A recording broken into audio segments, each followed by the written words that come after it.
दर्शक हो नमस्कार. वेधकमध्ये स्वागत आहे. मी प्रशांत आराध्य. एक ताजी राजकीय घडामोड अशी आहे की मंगळवेढा तालुक्यातील सगळ्याच गावांचा दौरा पूर्ण करून आता माजी आमदार आणि भाजपचे नेते प्रशांत परिचारक यांनी आजपासून म्हणजे बुधवारी सकाळपासून पंढरपूर तालुक्यातील 22 गावांचा दौरा त्यांनी सुरू केलेला आहे आणि ते प्रत्येक ठिकाणी घोंगडी बैठक घेत आहेत. कोर्टीच्या प्रसिद्ध महादेव मंदिरातही त्यांनी दर्शन घेतलं आणि तिथं आपल्या समर्थक कार्यकर्त्यांशी चर्चा केलेली आहे.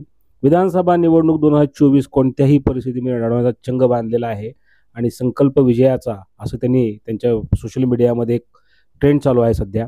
आणि त्या अंतर्गत प्रशांत परिचारक यांनी माध्यमांच्या माध्यमातून किंवा जाहीर सभांच्या माध्यमातून आपलं मत मांडण्याऐवजी आपल्या कार्यकर्त्यांना, पदाधिकाऱ्यांना, मतदारांना त्यांच्या जवळ जाऊन त्यांच्याशी चर्चा करून आपला निर्णय घेण्याचा त्यांनी ठरवलेला आहे आणि ते विधानसभेची निवडणूक लढवणार हे आता निश्चित झालेलं आहे. सध्या आता आचारसंहिता सुरू झालेली आहे आणि पंढरपूर, मंगळवेढा विधानसभा मतदारसंघात आणि माढ्यामध्ये अद्याप शरद पवार यांनी आपला उमेदवार निश्चित केलेला नाहीये. अशा परिस्थितीमध्ये परिचारकांची ही जी भूमिका त्यांनी घेतलेली आहे ती मात्र चांगला सस्पेन्स वाढवणारी आहे. मात्र ते निवडणूक लढवणार हे निश्चित झालेलं आहे, कारण त्यांच्या मॅरेथॉन बैठका आणि ही सगळी तयारी पाहता येत्या 2 ते 3 दिवसामध्ये ते आपला निर्णय पंढरपूर शहरामध्ये जाहीर करतील. त्यांनी मंगळवेढ्यातल्या प्रत्येक गावाला भेट दिलेली आहे. तिथं आपल्या कार्यकर्त्यांशी, पदाधिकाऱ्यांशी चर्चा करून ते आता पंढरपूर तालुक्याच्या दौऱ्यावर आलेले आहेत. या मतदारसंघामध्ये भारतीय जनता पक्षासमोर एक मोठं आव्हान असणार आहे.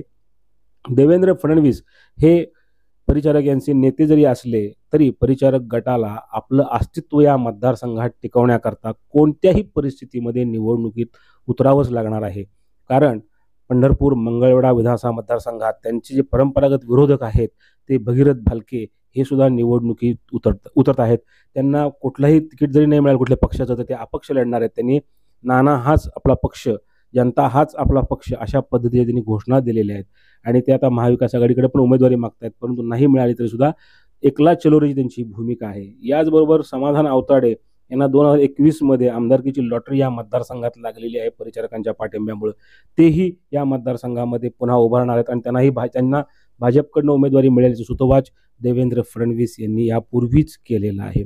याचबरोबर माढा मतदारसंघामध्ये परिचारकांचे विरोधक असणारे अभिजित पाटील हे मोठ्या ताकदीने लढण्याची तयारी करतायत.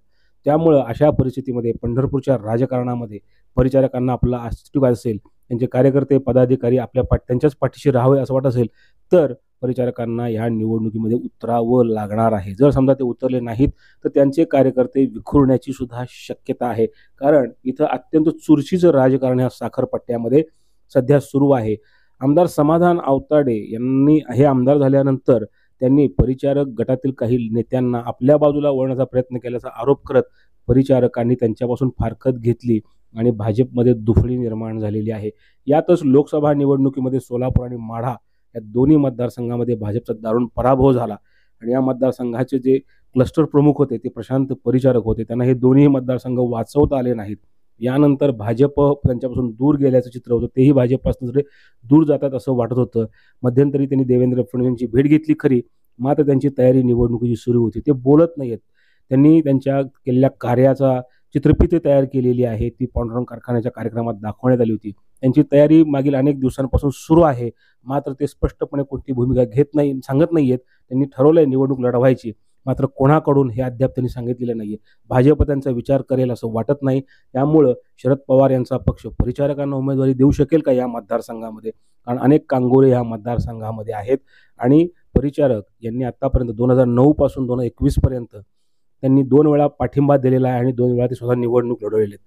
मात्र स्वतः निवडणूक लढवल्यावर ते पराभूत झालेले आहेत.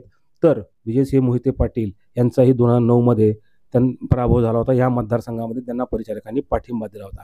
मात्र 2021च्या निवडणुकीमध्ये समाधान आवताडे हे परिचारकांच्या पाठिंब्याने विजयी झाले होते.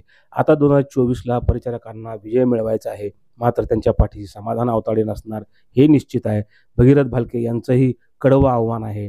त्यांनी सुद्धा 4 वर्षामध्ये मोठ्या प्रमाणात काम केलेलं आहे आणि मागच्या निवडणुकीमधली मतं जर पाहिली तर 1,09,000 मतं आवताडेंना पडली होती, तर 1,05,000 पेक्षा जास्त मतं ही भगीरथ भालके यांना पडली होती. त्यामुळे अशा परिस्थितीमध्ये या मतदारसंघामध्ये आणि पुढं जेव्हा पुनर्रचना होईल पंढरपूर मतदारसंघामध्ये सुद्धा परिचारकांना आपलं अस्तित्व टिकवायचं असेल तर ही निवडणूक लढवावी लागणार आहे. गोविंद शिल्प घेऊन येत आहे एकूण 80 ट्विन बंगलोचा भव्य दिव्य पंढरपुरातील एकमेव प्रकल्प। आमच्या प्रकल्पाची वैशिष्ट्ये मनाला शांती देणारं महादेवाचं मंदिर, मुख्य रस्ता सुमारे 30 फुटांचा, अंतर्गत रस्ता सुमारे 20 फुटांचा, ग्रामपंचायत योजनेचा प्रत्येक बंगलोजला स्वतंत्र नळ, सांडपाण्याची सुरक्षित विल्हेवाट, सर्व टाइल्स ग्लॉसी आणि नामांकित कंपनीच्या, सर्व स्टेअर, खिडक्या, चौकटी सुपर ब्लॅक ग्रेनाइट, दोन्ही अटॅच बाथरूम पूर्णपणे टाइल्स, पंतप्रधान हर घर नल योजना पूर्णत्वाकडे, बाथरूम, बेसिन, किचन, सीटू फिटिंग्स हे जगवार कंपनीचे, स्टील वर्क पूर्णपणे जिंदाल कंपनीचे, 1000 लिटर पाण्याची टाकी, 150 लिटर सोलर वॉटर हीटर सोबत वॉटर प्युरिफायर, प्रत्येक बंगलोजला स्वतंत्र पार्किंग, दर्शनीय भाग पूर्णपणे डॅटो टाइल्स, टाटा प्रवेश कंपनीचे आकर्षक भक्कम दरवाजा, फुटी उंचीचे सुरक्षित कंपाऊंड। मग विचार काय करताय? गोविंद शिल्प, पत्ता गट नंबर 95, हॉटेल अंगण शेजारी, टाकळी रोड, पंढरपूर।